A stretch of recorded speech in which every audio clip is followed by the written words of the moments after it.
ఈరోజు మన ఆంధ్రప్రదేశ్ రాష్ట్ర ముఖ్యమంత్రి దివంగత వైఎస్ రాజశేఖర రెడ్డి ఈరోజు బర్త్డేనండి.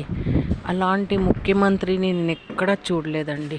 అంత మంచి ముఖ్యమంత్రిని ప్రజల యోగక్షేమాలే చూసినారు కానీ నేను సంపాదించుకొని నా తరతరాలు తినాలని ఎప్పుడూ మనసులో అనుకోలేదు.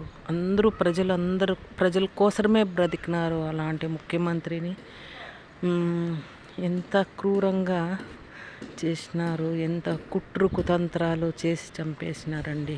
నిజంగానే న్యాయం ఎక్కడుంది అనిపిస్తుంది ఒక్కొక్కసారి. మంచి మనిషి అండి నిజంగానే. గ్రామాలే ఓదార్పు యాత్ర చేసినప్పుడు ప్రతి ఒక్క మనిషిని కష్టాలు తెలుసుకున్నారండి. ప్రతి ఒక్క మనిషి కష్టాలు తెలుసుకొని నేను ముఖ్యమంత్రి అయితే తప్పకుండా ఏం చెప్పినారో అదే చేసినారండి. ముఖ్యమంత్రి అయిన తర్వాత మాట తప్పలేదు. నిజాయితీగా ముఖ్యమంత్రిని నేను ఎప్పుడూ ఎక్కడా చూడలేదండి. అలాంటి ముఖ్యమంత్రిని నేను రాజశేఖర్ రెడ్డిలోనే చూశాను.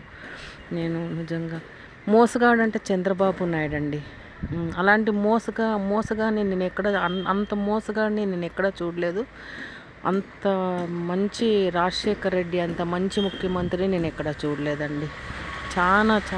చాలా మంచి మనసు. ప్రజల యోగక్షేమాలు తెలుసుకొని చనిపోయినప్పుడు 3 రోజులు ఎవరు భోజనం తినలేదంటే ప్రపంచమే షాక్ అయిపోయిందండి. అంత ఆంధ్రప్రదేశే షాక్ అయిపోయిందండి. నిజంగానే అంత మంచి ముఖ్యమంత్రి. ఆంధ్రప్రదేశే ఇలా మూగిపోయిందండి. చనిపోయినప్పుడు నేనైతే మనసు కలిచివేసిందండి నాకైతే. ఇప్పటికీ నేను ఎప్పుడన్నా ఒకసారి తలుచుకుంటే కళ్ళల్లో నీళ్ళు వస్తాయండి నిజంగానే.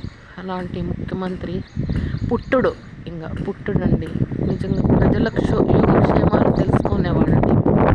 నిజంగానే అంత మంచి మనం కడుపులో పుట్టిన జగన్మోహన్ రెడ్డి కూడా మంచోడేనండి. చూడండి, రాజకీయంలో కుతంత్రాలు తెలిస్తేనే రాజకీయంలోకి అడుగు పెట్టాలండి. మంచితనం ఏమాత్రము పనికిరాదు, అమాయకత్వం ఏమాత్రం పనికిరాదు. పై ఎత్తులు వేసి కుతంత్రాలు చేసినప్పుడే రాజకీయంలో మనం ఎదగగలము, బ్రతకగలము అండి. మంచితనము అమాయకత్వంతో ఉంటే మనం బ్రతకలేమండి రాజకీయంలో. పై ఎత్తులు వేసి ఉంటేనే మనం రాజకీయంలో ఒక స్థానంలో నిలబడగలము. ఎవరైనా కానీ అది అడుగు పెడితేనే వస్తుందండి ఆ బుద్ధి మనకి. అడుగు పెడితేనే రాజకీయంలో ఆటోమేటిక్గా ఆ బుద్ధి మనకి అలవర్చుకుంటుంది.